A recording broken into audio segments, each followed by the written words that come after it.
You ever have one of those moments where someone subtly disrespects you and you're left wondering if you're just imagining it?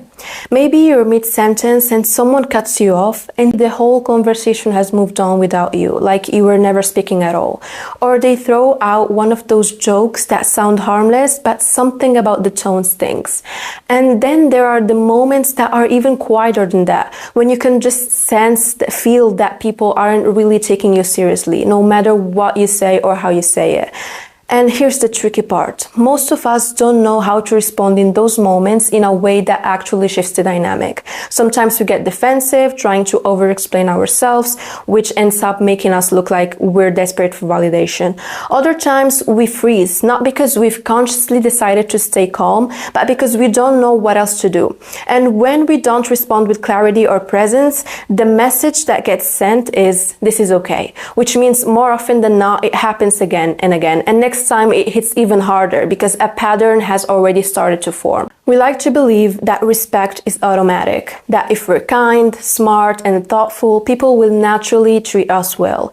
But the reality, people respond to the cues we give them. They learn how to treat us based on how we carry ourselves, how we speak, and what we tolerate. And if we're not consciously setting that standard, someone else will set it for us, and not always in our favor.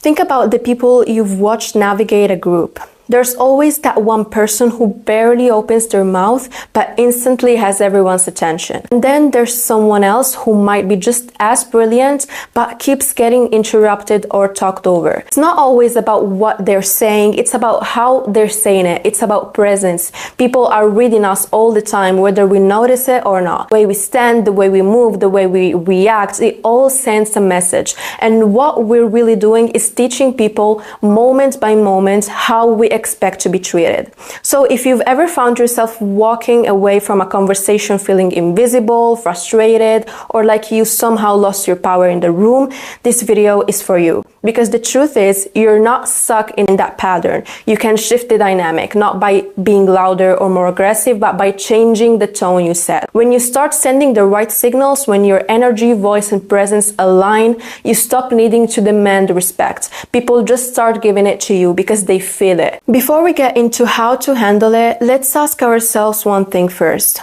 Why do people even do this? Because honestly, that's where it starts. Understanding where their behavior comes from is the first step, not just to protecting yourself, but to responding in a way that's calm, grounded, and way more powerful than you think. So why do people act like this? Why do they make those little comments or make you feel smaller in front of others? Most of the time, it's not even about you. It's about them.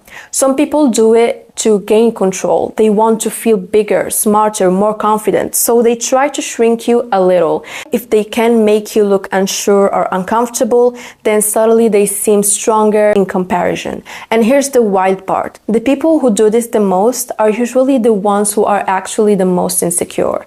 You've probably seen it happen, right? You casually share an idea or a thought, and someone gives you that smirk, or they say something like, "Oh, that's interesting, I guess," with a tone that's dripping in sarcasm. They're not openly attacking you, but they're definitely trying to undercut you in front of others. And if you hesitate or shrink yourself in that moment, they've won, because now they look confident and you look like you don't believe in your own words. But here's the thing. That wasn't about your idea. It was about their ego. They needed to feel like the dominant one, and they used you to get there.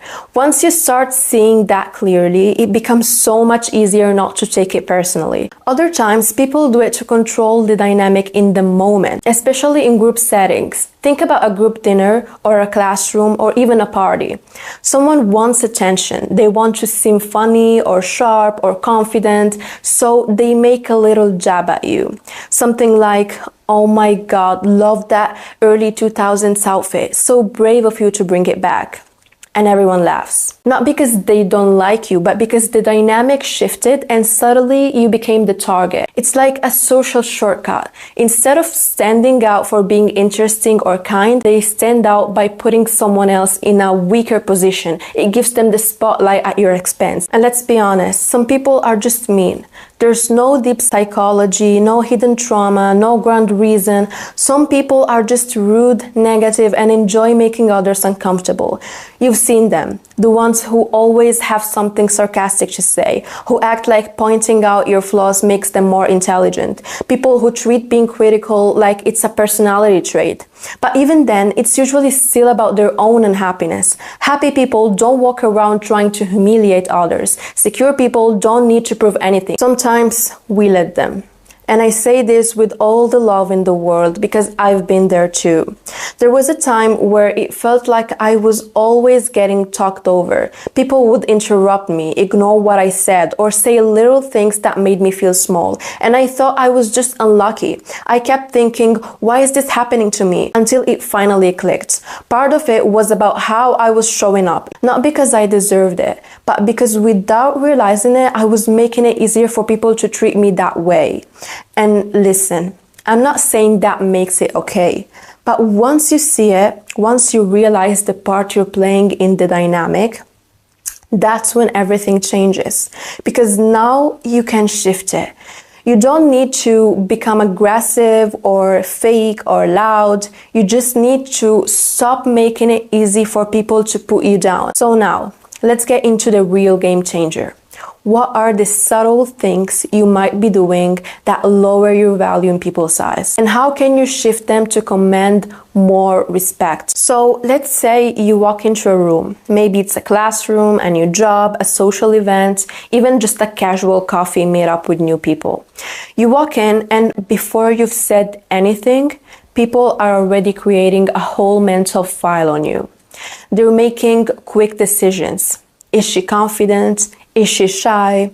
Is she someone I need to pay attention to? Is she a leader or a follower? Can I interrupt her and get away with it? And you know what's wild? You're doing the exact same thing to them. We don't do this because we're judgmental. We do it because our brains are wired for it. Literally. It goes back to how our brains evolved for survival. Back in the day, like way back in human evolution, our ancestors didn't have time for long introductions. They had to assess very quickly, is this person a threat, a friend, a potential ally, someone I can trust? Our nervous systems are still doing that today. The part of the brain responsible for this, our little emotional alarm system, it kicks in immediately when we see someone new. It doesn't wait for a speech. It's scanning posture, facial expression, tone, even the pace of your walk. It's incredibly fast. And once it forms an impression, it tends to stick. That's why first impressions matter so much more than we'd like to admit.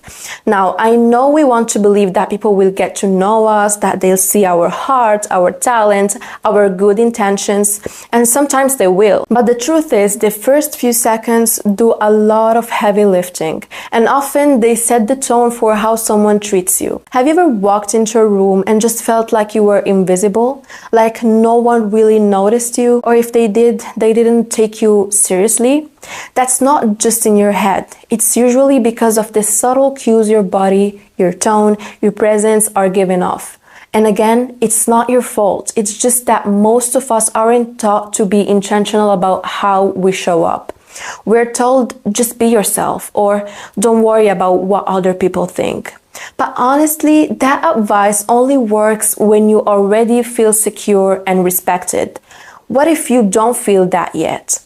What if you want to be seen, but something about how you present yourself is making people overlook you? I remember when I was in high school, like back in those first days of the year, it was so obvious which teachers were going to be walked all over and which ones we were all going to respect without question. And honestly, thinking about that now, it kind of blows my mind. Because we weren't judging them based on how good they were at teaching. We didn't even know that yet. It was all about how they walked into the room, how they carried themselves, and how they spoke in those first few seconds. Some would come in all nervous, avoiding eye contact, rushing through their words, maybe even trying too hard to be nice so we'd like them. And we could feel it right away, like, okay, this one's not gonna be a problem. And then there were others who'd walk in with this calm, grounded energy. They weren't loud, they didn't have to prove anything, but they'd stand tall, look around the room, speak slowly, and suddenly we all sat up a little straighter. Not out of fear, but out of respect, out of instinct. It's crazy how fast we made those judgments, literally within seconds. And what's even crazier is that now at university, I see the same thing playing out all the time. Whether it's a professor, a classmate presenting, or even just someone entering a room full of strangers. The energy you bring in sets the tone for how people treat you. And it really makes you think, if people are forming those impressions that quickly, how often are we unconsciously teaching them to underestimate us? Because again, our brains are wired to respond to cues, and confidence, presence, steadiness, these are cues of leadership, cues of competence, cues that says you might want to pay attention to me. And here's the kicker. You don't need to be loud to be powerful. You don't need to be the most talkative person in the room. You don't need to command attention through dominance. You can be soft-spoken and still magnetic. You can be gentle and still unshakable. What matters is that you show up with intention, that you own the space you take up, that when you walk into a room, you walk in like your presence matters, because it does. The way you carry yourself is not about ego. It's about giving others a reason to respect what you're about to say. And it's also about training your own brain to remember that you belong there. And look, we all have those days. Days where we feel small, unsure, messy, human. But if you can practice entering spaces like you deserve to be there, posture strong, eye contact, steady, you're doing something powerful. You're reprogramming not just how the world sees you, but how you see you. Because that's the secret nobody really tells you. Confidence isn't about being fearless. It's about deciding to hold your space anyway. You know what's often behind being seen as someone people can walk all over? It's not always softness or shyness. Sometimes it's over-accommodating. It's the constant smiling even when something feels off. It's nodding along even when you disagree. It's saying, oh, it's fine, when it's really not fine. It's laughing at jokes that actually stung a little just to avoid looking too sensitive. And here's the thing. We do this because we're trying to be chill or nice or just avoid awkwardness. But what people receive is this message. She's not gonna push back. She will tolerate it. She won't make it a big deal. And once someone believes that, it shapes every interaction that follows.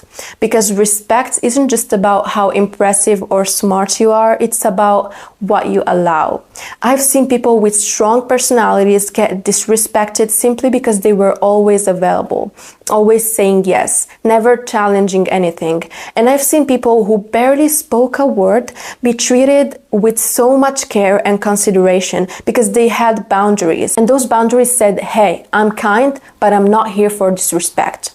So if you're wondering why people sometimes don't take you seriously, ask yourself, where am I making myself too available? Where am I downplaying how I really feel just to keep the peace? Where am I afraid to be inconvenient? And then there's how you speak. Not just what you say, but how you say it. You could have the smartest idea in the room, but if you present it like a question, if your voice trails off, if you throw in a dozen, I don't know, maybe, and just my opinion though, people will treat it like it's optional, like it's not fully important. We do this all the time without even realizing it. We make our voices smaller, we add disclaimers to everything, we end our sentences with nervous little laughs like we're already apologizing for existing.